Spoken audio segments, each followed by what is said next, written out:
ഹരേ കൃഷ്ണ. എല്ലാവർക്കും കൗസ്തുഭം വെജ് ഫുഡ്സിലേക്ക് സ്വാഗതം. നമ്മൾ ഇന്ന് തയ്യാറാക്കുന്നത് വളരെ സ്വാദിഷ്ടമായ ഒരു പനീർ മട്ടർ മസാലയാണ്. അതിനായിട്ട് നമ്മളൊരു കടായി അടുപ്പിൽ വെക്കുന്നു. അതിലേക്ക് എണ്ണ ഒഴിക്കുന്നു, സൺഫ്ലവർ ഓയിൽ. അതിനുശേഷം ചെറിയ കഷ്ണങ്ങളാക്കി അരിഞ്ഞ പനീർ ചേർക്കുന്നു. തീ വളരെ കുറച്ച് വെച്ച് ഈ പനീർ ഒന്ന് ചെറുതായിട്ട് ഒന്ന് റോസ്റ്റ് ചെയ്തെടുക്കുന്നു.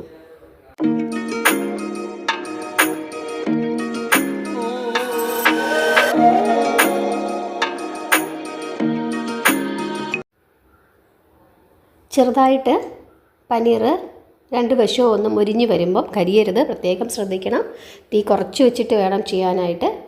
ഇത് നമ്മൾ മാറ്റി വെക്കണം. മാറ്റി വെക്കുമ്പോൾ പനീർ സോഫ്റ്റായിട്ടിരിക്കാൻ വേണ്ടിയിട്ട് ഒരു പാത്രത്തിൽ കുറച്ച് വെള്ളം എടുത്തിട്ട് ആ വെള്ളത്തിലേക്ക് വേണം ഈ വറുത്ത പനീർ മാറ്റി വെക്കാനായിട്ട്. ഇല്ലെങ്കിൽ കുറച്ച് കഴിയുമ്പോഴേക്കും ഈ പനീർ അങ്ങ് ഹാർഡായി പോവും. അതിനുശേഷം നമ്മൾ ആ എണ്ണയിലേക്ക് തന്നെ കുറച്ച് ജീരകം ഇടുക. ജീരകം നന്നായിട്ട് പൊട്ടി വരുമ്പോഴേക്കും 2-3 അണ്ടിപ്പരിപ്പ് അതിലേക്ക് ചേർക്കുക. അക്കൂട്ടത്തിൽ തക്കാളി, അതുപോലെ തന്നെ ഒരു കഷ്ണം ഇഞ്ചി, പിന്നെ നമ്മുടെ കയ്യിൽ നമ്മൾ ചേർക്കുന്ന ഒരു ഏലയ്ക്ക, ഒരു കഷ്ണം ഗ്രാമ്പൂ, പിന്നെ ചെറിയ കഷ്ണം പട്ട, പച്ചമുളക്, ഇത്രയും സാധനങ്ങളെല്ലാം കൂടി ഒന്നിച്ച് ചേർത്ത് വഴറ്റിയാൽ മതി. ഗരം മസാല ചേർക്കണ്ട, ഇത്രയും ചേർക്കുന്നത് കൊണ്ട്. അതല്ല വേണമെങ്കിൽ നിങ്ങൾക്ക് പിന്നീട് കറിക്ക് ചേർക്കാം. ഇപ്പോൾ ഞാൻ ഗരം മസാല അധികം ഉപയോഗിക്കാറില്ല, ഇത്രയാണ് ചേർക്കുന്നത്. തക്കാളി ഞാൻ എടുത്ത പനീറിനും മട്ടറിനും അത്രയും പനീറും മട്ടറുമാണ് നിങ്ങൾ എടുക്കുന്നതെങ്കിൽ, ഒരാൾക്ക് കഴിക്കാനുള്ളതാണ് എടുത്തത്, ഒരു തക്കാളി ചേർക്കണ്ട, അരമുറി തക്കാളി ചേർത്താൽ മതി. എൻ്റെ തക്കാളിക്ക് ഒട്ടും പുളിയില്ല, അതുകൊണ്ടാണ് ഞാനിവിടെ ഒരു തക്കാളി എടുത്തത്. സാധാരണ തക്കാളിക്ക് പുളിയുണ്ട്.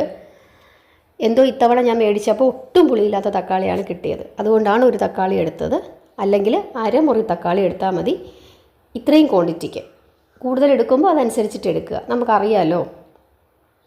അതിനുശേഷം ഇത് അടച്ചു വെച്ച് ഈ തക്കാളിയൊക്കെ ഒന്ന് സോഫ്റ്റ് ആകുന്നിടം വരെ വേവിക്കുക. അതിനുശേഷം അത് തണുത്തതിന് ശേഷം നന്നായിട്ട് അരച്ചെടുക്കുക. എന്നിട്ട് ആ പാനിൽ തന്നെ കുറച്ച് എണ്ണയും കൂടെ ഒഴിച്ച് തീ നന്നായിട്ട് കുറച്ച് വെക്കണം. നിർത്തിക്കോളൂ, എന്നാലും പ്രശ്നമില്ല. മഞ്ഞൾപ്പൊടി, മുളക് പൊടി, അതുപോലെ തന്നെ മല്ലിപ്പൊടി, ഗരം മസാല ഈ സമയത്ത് വേണമെങ്കിൽ ചേർക്കാം. ഞാൻ ആ കൂട്ടത്തിൽ അരച്ചതുകൊണ്ട് ഞാൻ പിന്നെ ചേർത്തില്ല. അത് ചെറുതായിട്ടൊന്ന് മൂത്ത് വരുമ്പോഴേക്കും അതിലേക്ക് ഞാൻ അരച്ച് വെച്ചിരുന്ന തക്കാളിയും എല്ലാം കൂടെ അരച്ച് വെച്ചിരുന്നത്, ഇച്ചിരി വെള്ളത്തോടു കൂടിയാണ് അരച്ചത്, അതും കൂടെ ചേർത്ത് അതിലേക്ക് മട്ടർ, അതല്ലെങ്കിൽ ഫ്രോസൺ ഗ്രീൻ പീസ്, അത് ചേർത്ത് നന്നായിട്ട് ഇളക്കി അടച്ചു വെച്ചു. ഇനി അത് ചെറു തീയിൽ അവിടെ ഇരുന്ന് വേകട്ടെ. ഇടയ്ക്കൊന്ന് ഇളക്കി നോക്കണം, ആവശ്യത്തിന് ഉപ്പ് ചേർക്കണം. എന്നിട്ട് നമ്മളിത് നന്നായിട്ട് തിളച്ച് കുറുകി വരുന്ന സമയം അതിലേക്ക് നമ്മൾ വറുത്ത് വെച്ചിരുന്ന പനീറും കൂടെ ചേർക്കണം. പനീർ ഓൾറെഡി നമ്മളൊന്ന് വറുത്തപ്പോഴേക്കും അത് വെന്തിട്ടുണ്ടായിരുന്നു. അതും കൂടെ ചേർത്ത് ഉപ്പൊക്കെ നോക്കി, പിന്നെ ഒരു ശകലം പഞ്ചസാര അതും കൂടെ ചേർത്ത് നന്നായിട്ട് ഒരു 2-3 മിനിറ്റും കൂടെ അടച്ചു വെച്ച് ഇതെല്ലാം കൂടെ ഒന്ന് യോജിക്കണം. അതിനുശേഷം നമ്മൾ കസൂരി മേത്തി അതൊന്ന് ചെറുതായിട്ട് ചൂടാക്കി അതും കൂടെ പൊടിച്ച് അതിലേക്ക് ചേർത്ത് മല്ലിയിലയും ചേർത്ത് വാങ്ങാം. ഇത്രയേ ഉള്ളൂ. വളരെ സ്വാദിഷ്ടമാണ്. എല്ലാവരും ഉണ്ടാക്കി നോക്കണം. ഉള്ളിയും വെളുത്തുള്ളിയും ഒന്നും ചേർന്നിട്ടില്ല. ചപ്പാത്തിക്കൊക്കെ വളരെ നല്ലതാണ്. ഒരു പഞ്ചാബി റെസിപ്പിയാണ്. എല്ലാവർക്കും ഇഷ്ടപ്പെട്ടെന്ന് വിചാരിക്കുന്നു.